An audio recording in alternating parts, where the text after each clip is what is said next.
Bueno, estamos cerrando ya lo que es la serie de Yo Job. Esta última sesión se llama Gracia. Y antes de entrar directamente en tema, te quiero mencionar algo muy interesante porque este libro de Job tiene datos científicos que hasta después de años la ciencia descubrió. Principios que ya estaban aquí estipulados y es interesante cómo no solamente es por lo que fue escrito en poesía, que es algo que vas a ver que es sorprendente el corazón de Dios, sino también algunos datos científicos que quiero compartir con ustedes. Y el primero está en Job capítulo 26, versículo 7, y habla sobre el principio de la gravedad, porque está escrito así: Dios extiende el cielo del norte sobre el espacio vacío y cuelga la tierra sobre la nada. Aquí se afirma que la tierra cuelga sobre la nada. Esto es como si estuviera flotando el planeta, y es que a los ojos físicos no hay nada que lo sostenga por arriba, no hay nada que lo sostenga por abajo, sino que imagínate esa masa de lo que es el planeta Tierra, y no nomás el planeta Tierra, bueno, aquí se refiere al planeta, pero son todos los planetas que por la fuerza de gravedad, esa fuerza del Sol, permite estar donde está y hacer los movimientos de rotación y traslación por lo que es la gravedad. ¿De acuerdo? Entonces, esto es lo que permite la fuerza de gravedad o el principio de gravedad que se mantenga ligado al Sol. Sorprendente. No vayas para allá, pero también, ¿sabes que antes de que la ciencia descubriera que la Tierra era redonda, ya estaba escrito? Isaías lo había escrito en el 40:22, habla de la redondez de la Tierra. Y otro principio que encontramos es en Job capítulo 38, versículo 24. Habla del principio de la dispersión y dice así: ¿dónde está el camino en que se divide la luz o el viento solano esparcido sobre la tierra? Habla de que la luz se puede dividir. Esto es sorprendente. Este es el principio de dispersión y esto es científicamente comprobado y constatado. Entonces, los rayos del sol, cuando llegan aquí a la tierra por ese principio de dispersión, solamente lo que percibimos al ojo físico es esa luz azul. Por eso es de que nosotros vemos el cielo azul. ¿De acuerdo? También en Job capítulo 36, versículo 27 al 28, habla sobre el principio de la condensación, que no fue hasta 1740 cuando se descubrió esto, pero ya estaba escrito en Job. Yo te recuerdo que el libro de Job, algunos consideran que fue escrito 2500 años antes de Cristo y otros 3500 años antes, y fue hasta 1740 cuando descubrieron esto. Dice así: Él hace subir el vapor del agua y luego lo destila en lluvia. La lluvia se derrama desde las nubes y todos se benefician. Este principio físico consiste en que cuando hay un estado gaseoso y puede pasar a un estado líquido, se conoce como el principio de condensación, escrito ya en el libro de Job. Y también está, por último, les quiero mencionar el principio de lo que conocemos como la presión. Y es que el viento tiene un peso, y esto no se había descubierto. En capítulo 28, del 24 al 25, dice: porque Él mira hasta los fines de la tierra y ve cuánto hay bajo los cielos, al dar peso al viento y poner las aguas por medida. Entonces, desde los días de Aristóteles y hasta el Renacimiento, Edad Media y demás, no se había descubierto que el viento, el aire tuviera peso. Fue el italiano Torricelli en el año 1643 que inventó el barómetro y se confirmó esta verdad científica. Este peso del aire físicamente se conoce como presión, el principio de la presión. A mí me sorprende que el libro de Job está escrito de una manera que Dios engloba tantas cosas. Pasaríamos, yo creo que meses escudriñando. Hay cosas que todavía no logro entender, para serle sincero. Se mencionan cierto número por ejemplo, de las crías, de los hijos. Todo eso tiene significado, ¿de acuerdo? Ya no nos vamos a meter tanto en ello, pero vamos al punto. Y como punto número 2 es arrepentimiento. Vamos a entrar un poquito más en tema para cerrar esta serie. Y la palabra arrepentimiento aquí hemos enseñado lo que significa, es metanoia. Metanoia significa un cambio de mentalidad o un cambio de manera de pensar. Si no nos abrimos a una manera diferente de pensar que provenga de Dios, entonces el corazón se endurece. Un corazón endurecido es un corazón que se resiste a esa transformación. Y es que Job realmente tuvo una metanoia, tuvo un arrepentimiento genuino. Vamos a ver cómo desencadena esto, porque ¿sabes cuál es una de las frases más bellas del libro de Job? Esto viene en el capítulo 31, versículo 40, y dice así: aquí terminan las palabras de Job. Es de las frases más bellas, ¿por qué? Porque por capítulos Job pasó quejándose y recriminando a Dios y a las personas que le rodeaban la situación que tenía, hasta que se cayó Job. Job estaba muy cansado. Recuerden esto, estaba sufriendo, había sufrido la muerte de sus hijos, de algunos colaboradores de él. También había sufrido la pérdida millonaria, porque él era un hombre millonario. Entonces, ahora sus emociones ya no responden a nada. Encontramos un Job agotado. Y esto es muy bueno. Cuando la gente dice, es que yo ya estoy cansado, yo dentro de mí pienso, qué bueno que ya está cansado, para que permita a Dios obrar. ¿De acuerdo? Porque le estorbamos a Dios con nuestra manera de pensar, y cuando estamos encaprichados, que así deben de ser las cosas, y ese tipo de situaciones no nos llevan a nada. Entonces, Job ya había expuesto su defensa, él había sido su propio abogado. Él se creía tan justo que dijo, en un juicio ni Dios tiene que recriminarme, le gano a Dios. Recuerdan que él se justificaba más que a Dios, esto es tremendo. Entonces, Dios no dice nada, todavía no se manifiesta. Job está en el fin de sí mismo, y quiero llevarlos a este punto. Dios no habló a Job, Dios no habló a Job hasta que Job cesó de quejarse. ¿Nos dice algo esto? Dios no habló a Job hasta que Job se cayó la boca. Hasta que dejó de quejarse, entonces fue cuando Dios habló. En el capítulo 42, versículo 3 al 6, está hablando Job. Recuerdan que Job calla, después es la intervención de Eliú, y después Dios habla con él. Dios habla con él en medio de un torbellino, ahorita vamos a ver qué significa eso, pero Job ya responde cuando escucha las palabras tiernas del corazón de Dios. Y le dice Job, tú preguntaste, ¿quién es este que pone en duda mi sabiduría con tanta ignorancia? Y Job reconoce así, soy yo, y hablaba de cosas sobre las que no sabía nada, cosas demasiado maravillosas para mí. Job reconoció en el momento que cayó y comenzó a escuchar a Dios, se dio cuenta de algo, sus argumentos no valían de nada. De nada absolutamente. Dijo, hablaba cosas que ni siquiera yo entendía. Así cuando nosotros estamos enojados, estamos molestos, y ¿cuál es una manifestación? Empezamos a culpar a los demás. ¿Por qué no haces esto? ¿Por qué no haces esto? ¿Por qué no haces esto? Hasta que callamos, escuchamos a Dios. Dice el versículo 4, tú dijiste, escucha y yo hablaré. Aquí encontramos una clave. Dios te dice, escucha para que yo hable. Para escuchar a Dios, ¿qué hay que hacer? Callar. Hay que callar, hay que guardar silencio y escucharlo a Él. Más de lo que tú le puedas enseñar a Dios. Créeme, más de lo que tú le puedas enseñar a Dios. Él tiene más que enseñarte a ti.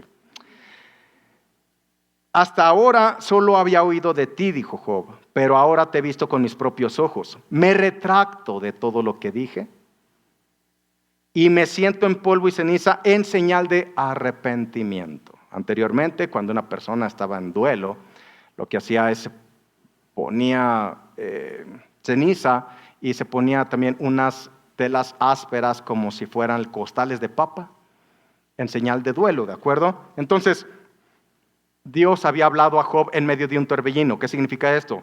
Si nosotros observamos, el torbellino siempre actúa de abajo hacia arriba. ¿Qué quiere decir esto? Que Dios lo estaba elevando a un nivel superior, porque desde el entendimiento humano no se puede dar respuestas a cosas que suceden en la vida. Tiene que ser desde la mente y el corazón de Dios. Ahora que se arrepiente Job, reconoce su ignorancia y su desatino. Recordemos que el punto principal, por la mayoría de los versículos, es el razonamiento del yo. Job estaba centrado en su propio yo. Cuando nos arrepentimos, esto es muy importante, cuando hay una metanoia, cuando empezamos a escuchar a Dios, es cuando comenzamos a tener sus pensamientos correctos dentro de nosotros, no solamente acerca de Dios, sino acerca de todo lo que nos rodea. Comenzamos a descubrir los diseños, el equilibrio de la vida. Lo que está sucediendo ahorita ciertamente es trágico en algunas áreas, pero en otras áreas la naturaleza está retomando equilibrio, porque es diseño. Entonces, es cuando comenzamos a ver la perspectiva de la vida desde los ojos y el corazón de Papá Dios, y podemos también vernos a nosotros mismos tal como Dios nos ve, no como nosotros creíamos que éramos, sino como Dios nos ve. Es cuando podemos ver la gloria de Dios. Por eso dijo Job, ahora mis ojos te ven. Antes tenía información de Dios, pero ahora Job es testigo porque ha conocido a Dios. Por eso dijo, ahora mis ojos te ven. En el capítulo 42, verso 16, él lo dice así: por tanto, me aborrezco y me arrepiento en polvo y ceniza. Esa palabra aborrecer es una palabra hebrea que se refiere a la adoración de ídolos. ¿Qué es lo que está diciendo Job en realidad? Reconozco que yo era mi propio ídolo. Yo era mi propio Dios.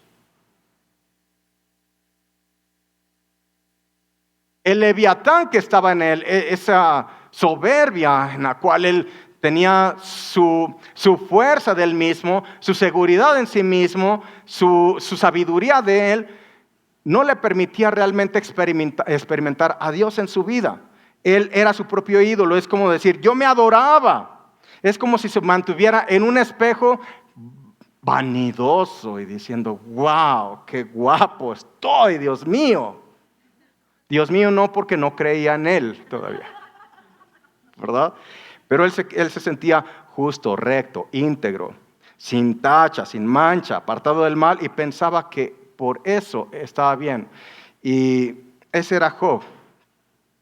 Todo el día estaba contemplándose en su propio espejo. Por eso era necesario romper aquel espejo para reflejarse en el espejo de Cristo Jesús. Y es el punto número 3 que vamos a ver. La gracia es el espejo de Cristo. La gracia no es una dispensación de tiempo. La gracia no es una doctrina. La gracia es una persona y su nombre es Jesucristo. Voy a leer algunos pasajes en la Nueva Traducción Viviente porque sé que algunos ya se lo saben en Reina Valera. Sin embargo, cuando ya no lo sabemos de memoria, como que no masticamos lo que está escrito ahí. Por eso lo voy a utilizar en esta versión. Y en Efesios capítulo 2, versículo 8 dice así: Dios los salvó. Está Pablo hablándoles. Dice, Dios los salvó por su gracia cuando creyeron. Cuando creyeron, no por sus obras. Dice, cuando creyeron, Dios los salvó por su gracia. Ustedes no tienen ningún mérito en eso. Esto es un regalo o es un don de Dios. La salvación es un regalo. No es algo que nosotros hayamos hecho para conseguirlo. No tenemos mérito en acceder a ello porque es un regalo. ¿Qué es lo que hay que hacer? Un regalo se recibe. Esa es la gracia. Era necesario despojar lo que estaba estorbando de Job, sacarlo de su propio yo para que accediera a la única fuente de salvación que es Cristo Jesús. Romanos capítulo 11, versículo 6. Y como es mediante la bondad de Dios, aquí dice que Dios es bueno, por eso Dios no manda males, Dios es bueno. Y como es mediante la bondad de Dios, entonces no es por medio de buenas acciones. Pues en ese caso, la gracia de Dios no sería lo que realmente es, gratuita e inmerecida. Así es su gracia, gratuita e inmerecida. Gratuita e inmerecida.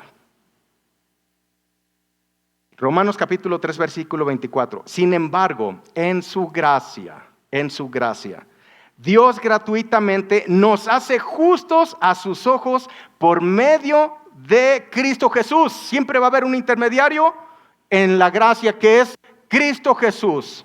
¿Recuerdas que Job, él se creía justo a sus propios ojos? Sin embargo, aquí nos dice que Dios gratuitamente nos hace justos a sus ojos de Él, por medio de Cristo Jesús, quien nos liberó del castigo de nuestros pecados. La vida justa no es difícil de vivir, es imposible. Lo repito, la vida justa no es difícil de vivir, es imposible. Cuando queremos caminar en nuestra propia justicia, es imposible vivir como justos, porque la única justicia que es aceptada es la justicia que tenemos gratuitamente en Cristo Jesús por su gracia. No hay otra. Solo en Cristo se vive la vida justa. Esto es, ya no es por mis méritos. No soy yo tratando de hacer las cosas. Ahora es Cristo en mí. En Hebreos capítulo 4, versículo 16 dice, así que acerquémonos con toda confianza al trono de la gracia de nuestro Dios. Allí recibiremos su misericordia y encontraremos la gracia que nos ayudará cuando más la necesitamos. Este asunto de la persona de Jesús manifestado en su gracia es maravilloso.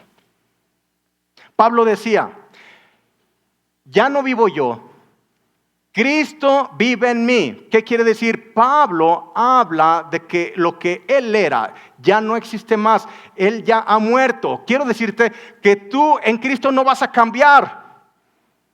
Es imposible que cambies en Cristo. Tú en Cristo eres una nueva creación.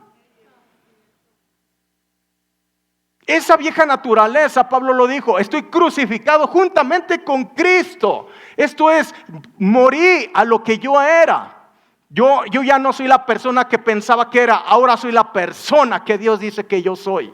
Por puritita gracia. En esa gracia, Él me ha colocado en los lugares celestiales juntamente con Él.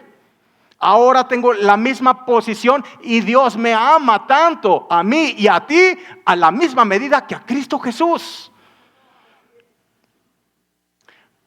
Juan lo escribió en el capítulo 17 del Evangelio de Juan. Está orando Jesús y dice, Padre, que sepan que tú y yo somos uno, que tú eres en mí y yo en ti. Que sepan eso también ellos y que los amas así como me amas a mí. Cuando yo leí que me ama el Padre al mismo nivel de Jesús, yo me hubiera a lo mejor conformado con un 10%. Dije, si me ama con un 10% de lo que ama a Jesús, ay, pues ya la tengo del otro lado. Pero no, señores, no es un 10%, es al mismo nivel de Cristo. Y esto es lo que provoca una nueva creación. De modo que si alguno está en Cristo, es una nueva creación.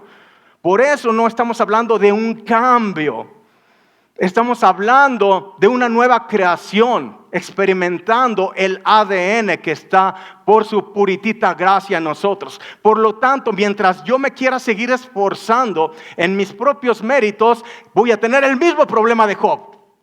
Porque la vida justa, vivir la vida justa por sí mismo, no es difícil, es imposible. Pero en Cristo Jesús tenemos esa justificación que es gratuita. Gratuita. Justificados gratuitamente por su gracia. Es su gracia. El punto número 4 que vamos a ver es Dios es bueno. Santiago capítulo 5 versículo 11 registra acerca de lo que pasó con Job, pero también registra el corazón de Dios. Y aquí es el punto del libro de Job. Pon atención con esto. El punto central del libro de Job no es el sufrimiento humano. Se toca el sufrimiento humano. Pero el libro central del libro de Job es la manifestación de la gracia, el amor y la ternura de Dios, aún en el sufrimiento humano. Dice Santiago 5:11, honramos en gran manera a quienes resisten con firmeza en tiempo de dolor. Por ejemplo, han oído hablar de Job, un hombre de gran perseverancia. Pueden ver cómo al final el Señor fue bueno con él, porque el Señor está, escúchame bien, lleno de ternura y misericordia. Nuestro Padre está lleno de ternura y misericordia. Cuando tiene ese encuentro con la gracia Job, él reconoce que todos sus argumentos no valían nada. Se avergonzó de ello. Entonces tuvo un arrepentimiento. Y en ese arrepentimiento, esa nueva creación que estaba experimentando Job, lo llevaba a hacer cosas que a la mente natural a lo mejor son difíciles. Tú recuerdas que sus amigos son los que a través de el legalismo y la religiosidad y el tradicionalismo solamente lastimaban a Job, lo hundían más en su dolor, en su flagelo. Y no solamente eso, también la esposa que seguramente estaba sufriendo porque pues habían muerto sus hijos y le decía, ¿por qué sigues bendiciendo a ese Dios? Ya maldice ese Dios, el que tanto clamas, ¿verdad? Entonces todo eso, ¿tú crees lo que estaba sufriendo Job fue tan terrible? Pero cuando tiene un encuentro con la gracia, cuando Job tiene ese encuentro con la gracia, realmente provoca algo desde su interior. Dios le habló a los amigos de Job, a Elifaz precisamente le dijo, estoy enojado contigo y con tus dos amigos porque ustedes no han hablado verdad sobre mí. Solamente tenían argumentos de Dios. Y les dio una indicación muy interesante. Les dijo, van a llevar ofrendas. Esto era llevar unos carneros. Esto es muy interesante. ¿Por qué tenían que llevar ofrendas? Porque tenían que reconocer que ellos también requerían justicia divina. ¿Recuerdas que Job no hacía ofrendas por sí mismo porque él se creía justo? ¿Lo recuerdas? Pero sus amigos se creían justísimos, están peor ellos. Y lo tenían que llevar con Job. Ahora, Job aquí hace un papel muy interesante, esto es muy revelador. Porque hace un papel de sacerdote e intercesor. ¿A través de qué? A través del perdón. Les dijo Dios a sus amigos, cuando lleven esas ofrendas, si Job ora a favor de ustedes actuaré. Qué interesante. Job tenía que orar por sus amigos. Esto es, tenía que operar en el perdón. Job ya había sido el receptor del amor de Dios y ahora tenía que manifestarlo a los demás. ¿Me explico?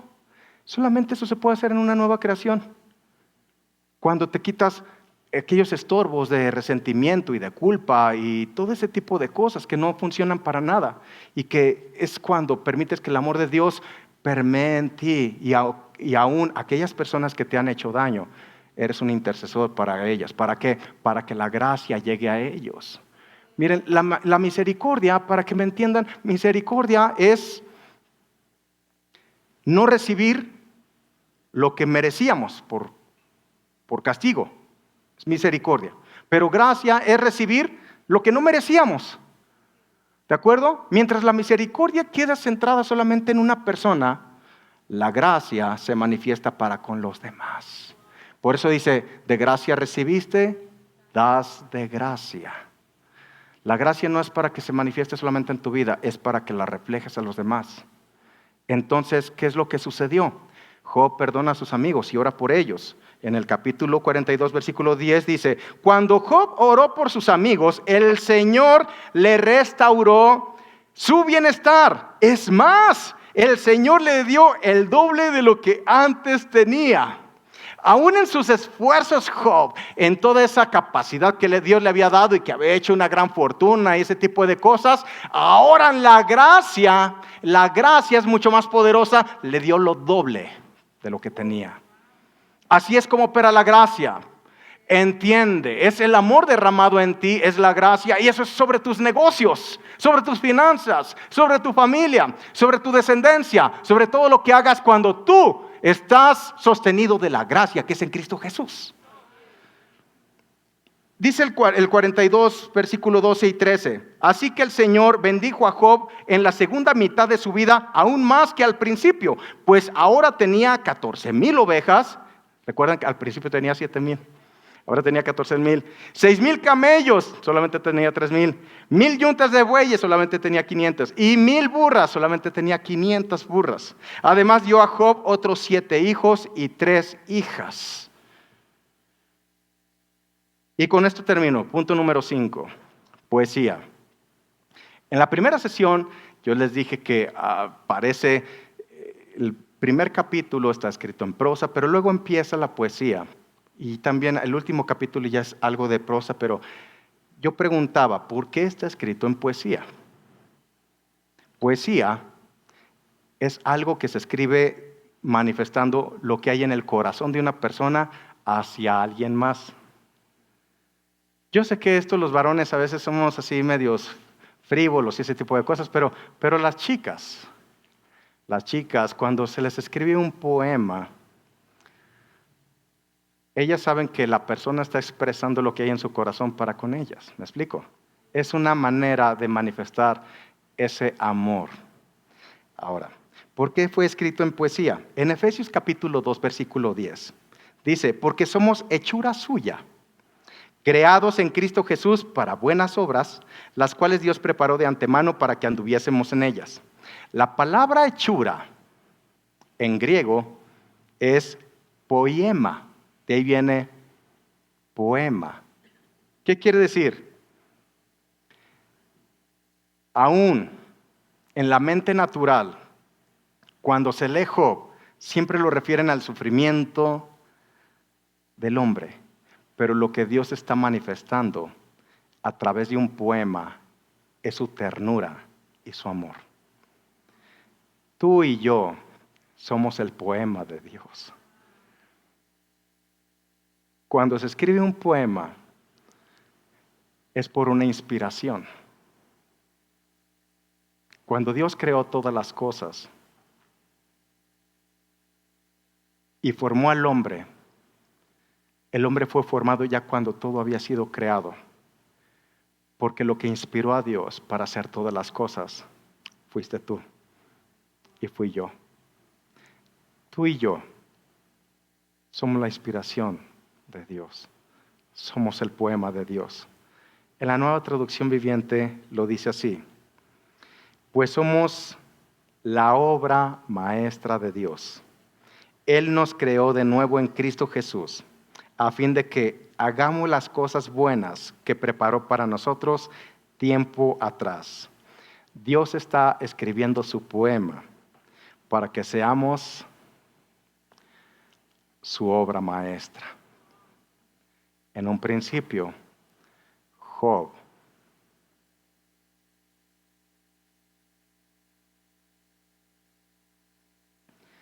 estaba experimentando muerte porque él era su propio ídolo, su propio Dios. Y eso lo llevó a sufrimiento. Pero un momento con la gracia, en un arrepentimiento genuino, nos despoja de nuestro propio yo para acceder a la manifestación de su ternura, que es en su gracia, que solamente es a través de Cristo Jesús. Eres la inspiración de Dios. Cierren sus ojos un momento, igual a todas las personas que están ahí en casita. Medita en esto. No quieras interpretar a Dios. Descúbrelo, conócelo a través de su palabra. Cuando te das cuenta que es tan grande su amor por ti, se quiere desbordar, que aún en un libro que aparentemente habla de sufrimiento, Él está manifestando en un poema su ternura, su misericordia, su amor. Que sepas que Dios te ama y que lo experimentes de tal manera que puedas decir como Job: de oídas te había oído, pero ahora mis ojos te ven, y ese amor en ti se ha derramado a todos los que te rodean. Muchas gracias, Restaurando tu Vida. Les amamos, familia.